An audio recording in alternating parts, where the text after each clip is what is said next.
Rockville 11 celebrates Black History Month with some history and harmony about barbershop music and its rich African American roots. And we're shining a spotlight on the first female African American barbershop competition quartet, Halo. From taking a trip back in time to the 1800s where barbershop music began, to now where four sisters with voices are changing the landscape of the genre. This is Rockville 11's Black History Month Spotlight on History and Harmony as we introduce you to Halo. Today, Black barbershops are a central hub for Black men to get a fresh fade and a place to socialize. But back in the 1800s, Black barbershops were the birthplace of a style of music that focuses on slang chords, slides, turns, and harmonic tricks, also known as barbershop music. Traditionally, when you think of barbershop music, this comes to mind. He's just a sawdust canary.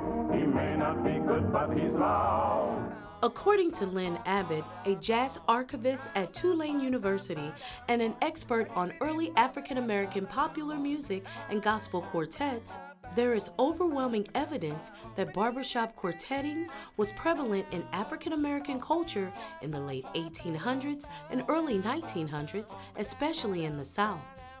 Back then, barbers were commonly Black, and almost every barbershop had its own quartet. And according to Abbott's research, the label barbershop refers to Black barbershops being a place where free and easy camaraderie encouraged recreational quartet singing. The barbershop sound became so popular back then that white professional quartets started recording their own versions. Unfortunately, Black quartets were rarely recorded, and if they were, those recordings didn't have the same mass productions as white quartets. While over the years, the barbershop sound has evolved from groups like the Mills Brothers and the Fairfield Four to more recent years, the group Take Six, the genre was still missing something. That something was Halo. Coming up, we'll introduce you to a unique barbershop quartet who is not only making history, but is also using barbershop music as a musical therapy to have a real talk about race. How does the 2020 census affect representation? There are 435 seats in the House of Representatives. These get distributed to the 50 states by population, and an accurate census response helps your state get the right amount of seats. States with smaller populations get at least one, while states with larger populations might get more. Shape your future. Start here. Visit 2020census.gov. I'm Niambi Powell, and I sing baritone. I'm Jasmine Barnes, and I sing bass. I'm Shauna Oshiro, I sing tenor. And my name is Portia Pitts, and I sing lead. And these ladies are Halo, Harmony's African American legacy organization, the first female African American international barbershop quartet competitors. Barbershop music is stylized out of the African American tradition, as we mentioned. So the idea of cracking chords, that was an idea that was shared amongst communities, especially the African American community. And coming up with songs that you popularly know, or like that you would know with your friends, and then figuring out what chords you can do in there, what kind of notes can you add to make the experience, the harmonic experience, more complex. And being the first in a genre of music that is typically male-dominated can be challenging. But the ladies of Halo knew it was necessary to create a lane for women of color in barbershop to not only entertain, but to educate. We've talked about how reconnecting with this music as Black women, as young Black women, it gives us again like another connection to our roots, and we want to keep this music alive because there's so much of our untold history in it that's beyond just the musical story. 3 of the ladies have degrees in vocal music, and 1 has a degree in social science. And with that education and the ability to hold harmonies, the group knew that barbershop music could offer so much more. The barbershop community in and of itself is, interestingly, it's like a microcosm of America in its demographic makeup, and also in the way in which the community is still struggling over diversity and inclusion, and what it looks like to be a welcoming community, and what it looks like to be a community that acknowledges its history and its past and its heritage in full. We think that the music of Barbershop can actually teach us something about where do we go with this and what do we do with it. So the quartet created a music-based experience called Race and Real Talk, which uses barbershop as a metaphor for America to confront one of the country's oldest social issues, racism.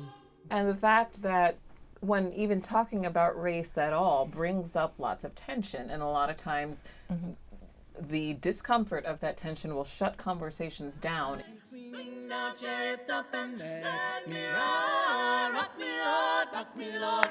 Calm and easy, I got a home on the other side. Oh, won't you swing? If you listen to barbershop music, it's the tension in the harmonies, this harmonically driven art form of singing, that is where the beauty of it is. What if we could learn to experience tension in dialogue about racism as a beautiful thing?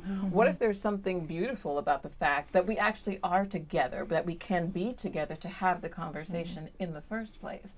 Creating that musical experience is part of Halo's legacy, but if you ask the group, they want to be remembered for so much more. I think that's our legacy, is really bringing us back, reconnecting us, and bridging gaps and educating people, bridging that gap. Halo is proving to be an agent of change by using history and their harmonies to create an opportunity for a conversation that is long overdue. Different perspectives don't have to be mutually exclusive. We can harmonize with them and find the shared truth. And that's why our mantra as Halo and for our Race and Real Talk program is embrace the tension, Sing the truth. And coming up next, experience the harmony of Halo for yourself as they give us a special performance right after this. How will 2020 census data be used? Where there are more people, there are more needs for public services. That's why the census is used by the government to inform funding decisions each year. But that's not all. It's also used by nonprofits to inform services, by businesses to create jobs, and even by students for school projects. Understanding how the population changes helps us shape communities across the country for the better. Shape your future. Start here. Visit 2020census.gov. Rockville 11's Black History Month Spotlight comes to an end with a special performance by Harmonies African American Legacy Organization, Halo. And be sure to check out their webpage for more information. Head to haloquartet.com. From all of us here at Rockville 11, I'm Kathy Dantzler. Until next week, Rockville.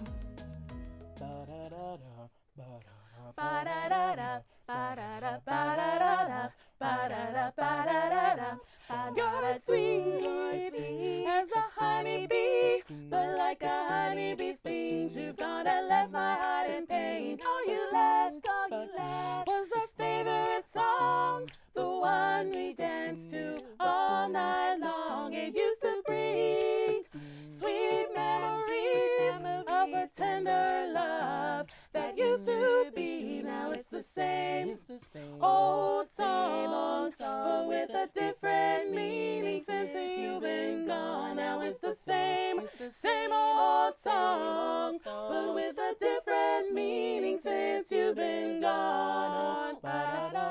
Oh, sentimental fool am I to hear an old love song and wanna cry, but the melody keeps on haunting me, reminding me how in love we used to be. Keep hearing a part that used to touch our hearts, saying together forever, but breaking up never. It's the same old song, but with a different meaning since you've been gone. Now it's the same old song, but with a different meaning since you've been gone.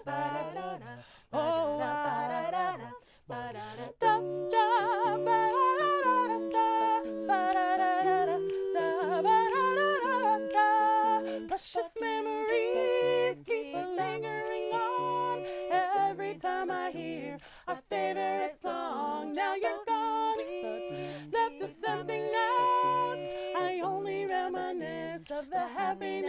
and we used to dance to the music. Make romance to the music. But it's the same old song, but with a different meaning since you've been gone. Now it's the same old song.